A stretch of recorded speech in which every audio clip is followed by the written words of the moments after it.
Alexandre de Moraes recuando? Como assim, Deltan? 3 fatos dessa semana surpreenderam e indicam que Moraes está mesmo recuando. Eu vou contar para vocês quais foram esses 3 fatos e eu vou dar 3 razões para o Moraes estar recuando para você entender o que está acontecendo. E fica comigo que no final eu vou te contar uma novidade. Antes disso, segue o canal, deixa o seu like, eu quero ouvir a sua opinião sobre o que eu vou contar para você agora.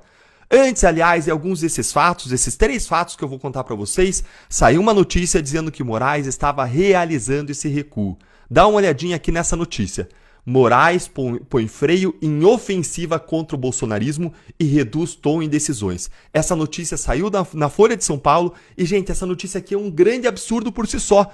Veja só, não cabe a um juiz, a um magistrado, a um ministro realizar uma ofensiva contra o bolsonarismo. E aí tá aqui a imprensa retratando como se fosse a coisa mais normal do mundo.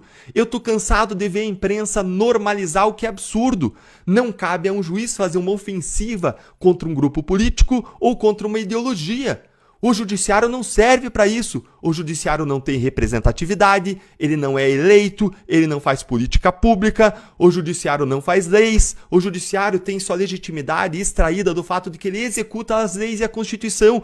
Como então que o ministro faz uma ofensiva ou agora freia a ofensiva contra o bolsonarismo? Isso por si só é absurdo.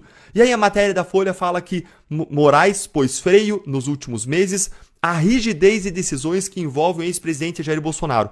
Peraí, mais uma vez, decisões do judiciário não tem que ser nem rígidas, nem não rígidas, tem que simplesmente aplicar a lei. Isso aqui já é uma confissão de que existe uma atuação intencional do judiciário contra Jair Bolsonaro.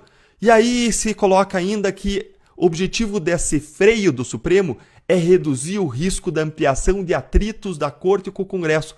Essa é outra coisa que o judiciário não pode fazer, medir risco. Não, o judiciário aplica a lei, a Constituição. E segue ainda a matéria dizendo que, com isso, com esse freio, os ministros do Supremo, Alexandre de Moraes, quer evitar que se passe a enxergar o ex-presidente Bolsonaro como vítima de perseguição do Supremo. Mas ele é sim vítima, está escancarado. Ele está sendo investigado lá em investigações e inquéritos sem que nem ele, nem ninguém ao redor dele, nem ninguém investigado tenha foro privilegiado. Ou seja, o Supremo simplesmente não teria poderes, competências para essas investigações, mas está lá. Existe uma série de outros arbítrios nesses inquéritos sobre os quais a gente tem comentado aqui no canal. E ainda, essa matéria fala que uma outra razão para o freio do Supremo é a proposta de emenda à Constituição que foi aprovada no Senado, que limita as decisões individuais de ministros do Supremo, em reação às pautas que têm sido votadas pela Corte. Então vejam que saiu essa notícia e a essa notícia se somam 3 fatos dessa semana que confirmam essa notícia.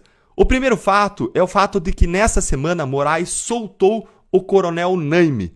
O coronel Naime da Polícia Militar, ele foi preso em razão dos fatos do 8 de janeiro e ele estava preso há mais de 1 ano, sem que estivessem presentes os requisitos da prisão preventiva. Olha aqui a notícia, Moraes solta o coronel da PM, preso há mais de 1 ano pelo 8 de janeiro. E ele foi preso pelo quê? Por uma suspeita de omissão. Suspeita de omissão e ele ficou 6 meses preso sem uma acusação criminal. Tá aqui. Ele ainda sofreu, mesmo com a soltura, ele passou a ser submetido a medidas cautelares diversas da prisão, como uso de tornozeleira, recolhimento noturno nos finais de semana, proibição de sair do Distrito Federal, ou seja, ele segue passando por constrições, mas aqui um fato que é muito grave, gente.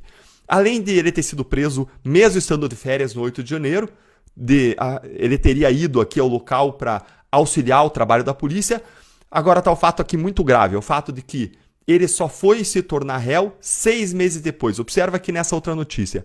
Ele, então, foi preso no dia 7 de fevereiro, mas ele só foi acusado em agosto de 2023. Gente, não dá para manter alguém preso mais de 40 dias sem uma acusação criminal. Isso é um absurdo.